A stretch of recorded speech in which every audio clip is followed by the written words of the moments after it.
Amazing grace, how sweet the sound that saved a wretch like me. Hello mga kapatid, magandang gabi, isang Wednesday ng ating pagsasama-sama sa Wednesday Word. So, gusto ko lang pong i-ask kung sino dito ang magaling mag-swimming or maalam sa paglangoy. So, ako po hindi marunong. I tried before when I was in college pero floating pa lang, hindi ko na magawa. Back then, maybe meron akong fear sa tubig.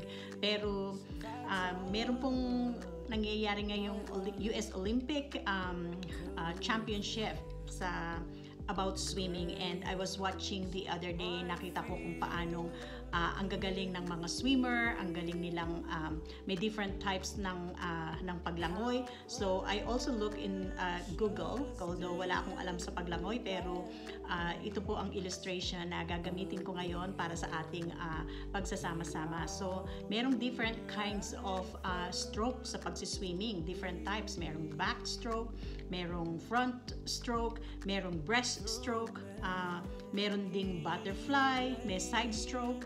Tapos yung mga sa combat, yung mga military, may ginagawa rin silang sa US Navy SEAL, meron silang iba't ibang type ng ginagawang paglangoy. So ito po ay ang aking ini-impress ng Panginoon sa aking puso na i-share at gawing illustration sa pagsasama-sama natin ngayong gabi.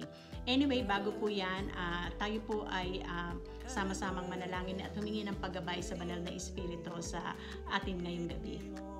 O Diyos na makapangyarihan sa lahat, lumalapit po kami sa inyo at nagpapakumbaba, Father God, humihingi ng tawad, Lord, sa mga bagay naming nagawa, naisip, nasabi na hindi po nagbigay kaluguran sa inyo. Lord, right now, I ask for your Holy Spirit to open our eyes, our spirit, Father God, to hear your word, Father God, na ito ay maunawaan namin at ito ay maging gabay namin sa paglakad namin sa pang-araw-araw naming buhay. Lord, we ask again for Holy Spirit to speak with us, Lord. Ikaw po ang manguna sa gabing ito. Marami pong salamat, O Diyos, at gabayan mo po kami sa pagsasama-sama namin ngayong gabi. Thank you, Father God. In Jesus' name we pray. Amen. So, like what I've said earlier, meron pong iba't ibang klase ng paglangoy. So, pero sa kabuuan po ng ibang klaseng strokes or types ng paglangoy, nakita ko po na isa pa lang ina-advise din sa mga lalaban sa championship at lalaban sa Olympics, magkaroon din ng rest time, which is sa tubig pa rin. So, yung tinatawag po natin na floating. So, I check at ang dami po palang benefits na ang isang swimmer na magre-rest or magfo-float. So floating, there are several physical benefits that floating has been shown to offer, including reduced pain, inflammation, reducing stress your body or immune system might be under. So it also promotes vasodilation, which means that your blood vessel dilate to allow better blood flow as well as ease high blood pressure. So even din po sa mental stress, sharp daw po ng memory, ng visualization yung mga swimmer na nagfo-float. So maraming benefits ang floating. Sa ibig sabihin, ito po ay ginagawa rin ng mga Olympic contestant or mga champion na lumalaban pa sa swimming. So anyway, why am I saying this at bakit ko inihahalin tulad or ang aking illustration ngayon is about swimming and about floating and resting. So tayo po sa ating buhay, alam natin na sinabi ng Panginoon sa John 16:33, I have told you these things so that in me you may have peace. In this world, you will have trouble. But take heart, I already overcome the world. So, sabi po dito sa John 16:33, you may have peace. So, nasa sa atin po yun kung i-avail natin yung ino-offer ng Panginoon na peace. Okay? So, the same as true sa mga swimmer na bago sila lumaban, meron silang tinatawag na rest or floating time. So, sa atin pong mga mananampalataya, marami rin po tayong problema. Maraming dumarating sa ating iba't ibang klase ng pagsubok. Pero, we have different ways to deal with problems. Normal po yun sa ating lahat dahil we're all unique individual. Merong iba, pagka may dumarating na problema, dinideny nila na the problem exists. Yung iba naman, dinidismiss, hindi na iniintindi. Yung iba, minamaximize namang sobra yung problema. Hindi, maliit na bagay lang, parang pakiramdam na nila pasana nila ang daigdig. Yung iba naman po, pag nandiyan na yung problema, okay, let's deal the issue right now.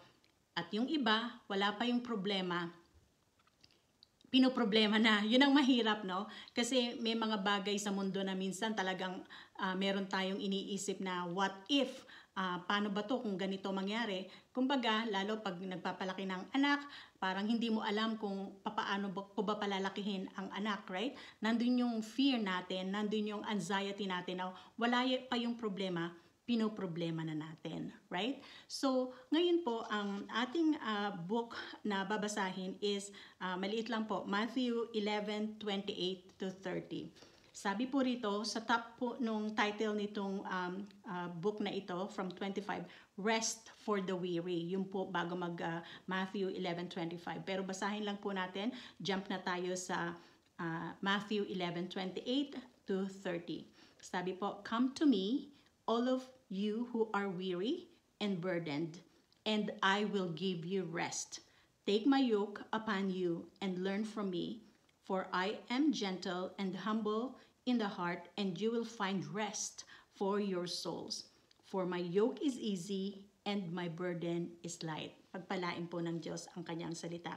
So, inihalin tulad ko po ngayon sa ating pag-aaral ngayong gabi ay yung mga swimmer na they float, they rest, dahil po kailangan din ng muscles nila yung kailangan ng katawan nila, not only physical, nakita po natin dito, even yung kanilang mental, yung sharpness ng kanilang pag-iisip sa paglaban sa competition.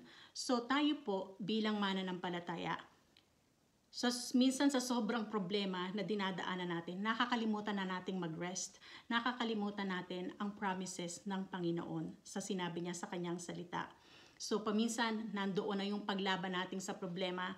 Again, nandoon yung anxiety, nandoon na yung tataas yung blood pressure mo and everything. Dahil yung system mo, dahil hindi nagiging ayos yung even pag-beat ng heart mo, hindi nagiging tama. So, naaapektuhan po ang buo nating pag-iisip at paminsan, hindi nagiging tama ang desisyon natin sa buhay.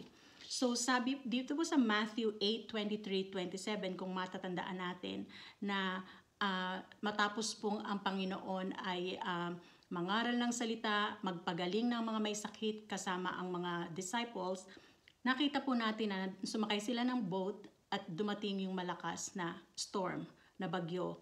Diba, takot na takot yung mga disciples at ang Panginoong Jesus ay natutulog. So, ginising nila ang Panginoon at sinabing, Panginoon, lulubog ang bangka na sinasakyan natin o ang boat. Ano sabi ng Panginoon? Diba, pinagalitan niya, sinabi niya na ang mga disciples na wala o ang liit ng inyong pananampalataya. Nakita po natin dito na pinakalma ng Panginoon ang storm. So, doon po natin nakita na God is in control. He's in control before, He's in control right now. Hindi po nagbabago ang salita ng Diyos. Siya ay laging sumasa atin. Dito po sa James 1:2-4, count it all joy, sabi, when you meet trials of various kinds. For you know that the testing of your faith produces steadfastness. So, maganda pong illustration yung pong silversmith na even goldsmith. 'Di ba? Ang ginagawa po nila dinadarang nila sa apoy ang silver or ang gold para po matanggal yung impurities. Natutuwa po ako sa nabasa ko na yung silversmith talagang kinikinis niya at inaalis niya yung mga impurities. Hindi po siya titigil hanggang hindi makinis na makinis yung silver. At alam niyo po ba, pag tiningnan ng silversmith yung kanyang ginagawa at nakita niya na yung sarili niya sa silver na kanyang pinakikinis at tinatanggal yung impurities, tumitigil na po siya dahil po nakita doon na perfect na yung silver. Ganon din po tayo mga kapatid. Kung tayo po ay dumadaan ng pagsubok, yun po ay inaalaw ng Panginoon dahil po tayo ay pinupurify. Sa Malakay 3:3, sinabi po na ang Panginoon ang ating refiner. He is our purifier. So kung dumadaan man po tayo ng pagsubok, ibig sabihin tayo ay pinakikinis ng Panginoon at pinakikinang niya. At nadulugod po ang Panginoon kung tayo po ay napapagtagumpayan natin yung mga trials na dumarating sa buhay natin. Anong trials ba yan? Problema sa finances, problema sa health, sa relationship. Anumang klase ng problema meron na dumarating sa atin, sabi ng Panginoon sa kanyang salita, ang salita niya ay hindi mawawala ng kabuluhan. Ang sabi po, hindi tayo bibigyan ng pagsubok na hindi natin makakaya. So ang Panginoon po nakatanaw lang. Naalala po natin ang istorya ni Job, 'di ba? Ano ang nangyari kay Job? 'Di ba? Hinayaan ni Lord, although hindi po kay Lord galing yung trials na dinaanan ni Job. But God allowed it to happen. 'Di ba? Challenge ni Satan ang Panginoon na sabi, kaya mo ka lang naman pinupuri ni Job, kaya kanya sinasamba dahil pinagpapala mo siya. Pero ano po ang nangyari, 'di ba? Halos nawala lahat kay Job. 'Di ba? Nandoong kinwestiyon niya ang Panginoon. Okay lang po sa atin na minsan magtanong tayo sa Panginoon, bakit ko 'to pinagdadaanan? Dahil ang Panginoon ay open sa atin na tayo ay makipag-usap sa Kanya. Ipaiintindi niya po sa atin sa tulong ng banal na Espiritu kung bakit tayo dumadaan sa mga pagsubok. At sabi po si Job, nang malampasan niya ang lahat ng pagsubok na dumating sa kanya, even his health, his own health, naubos lahat ang kanyang mga ari-arian. Pero ano po ang nangyari? At the end, ibinalik ng Panginoon kay Job double kung ano man yung nawala sa kanya. So nandun po ang Panginoon. Ang kailangan po lang natin ay laging mag-trust. Sabi nga resting, trusting and resting. Hindi ka po pwedeng mag-rest kung wala kang trust. Gaya po nung isa pang istorya sa Bible, di ba? Si David and Goliath. Napakalaking isang Palestinian si Goliath na naapi niya ang mga Israelites, di ba? So, ang Panginoon po ay pumunta at nanalangin po si David, di ba? At ang Panginoon ay binigyan ng power, ng wisdom si David kung paano niya i-attack si Goliath. 'Di ba? At the end, naging king si David because napatumba niya si Goliath. So tayo man, mga kapatid, kung anumang Goliath ang meron na dinadala natin sa ating buhay, alam natin na ang Panginoon ay hindi tayo iniiwan. Ang Panginoon ay hindi tayo iiwan. So magtiwala lang tayo sa Kanya. Huwag na tayong katulad ng binanggit ko kanina na iba't ibang klase ng stroke ng pagsiswimming, but at the end, ang mga swimmer ay meron din silang time to rest. Ganon din tayo mga kapatid. Kung halimbawa, dumadaan ka sa pagsubok, anumang problema sa buhay, stop fighting because the battle is not ours. The battles belong to the Lord. So kung ano man po, can you imagine yung nagfo-float? Can you imagine merong isang tao na nasa swimming pool na naka-float lang siya, 'di ba? Parang ang sarap-sarap, hindi walang muscles na ginagamit siya to swim. Parang isa sa isang problema na hindi ka nag-i-struggle kundi just rest in the Lord. You just need to trust God na siya ang sasagot sa iyong mga panalangin.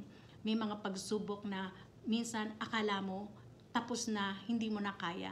Pero again, ang Panginoon, hindi tayo hahayaang masubok beyond what we can bear. So ang Panginoon po ay mabuti. Sabi po sa 1 Peter 5:7 and 8, casting all your anxieties on Him because He cares for you.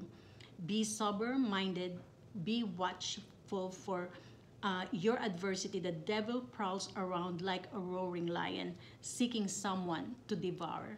So, wag po nating hayaan na ang problema ay magapi tayo. Gaya po ng silversmith, nakikita, nagre-reflect yung sarili niya doon sa silver na ginagawa niya, na ibig sabihin makinis na yon at wala na yung mga impurities. Tayo po mga kapatid, bilang mananampalataya, dapat po sa paglakad natin sa mundong ito na sinabing we will have trials and tribulations, dapat po in the midst of those trials, makita sa ating buhay na sumasalamin sa atin ay ang Panginoon. Kung may dumarating bang pagsubok sa iyo, mainit ba ulo mo? Nakasimangot ka ba? Anong response mo sa trials?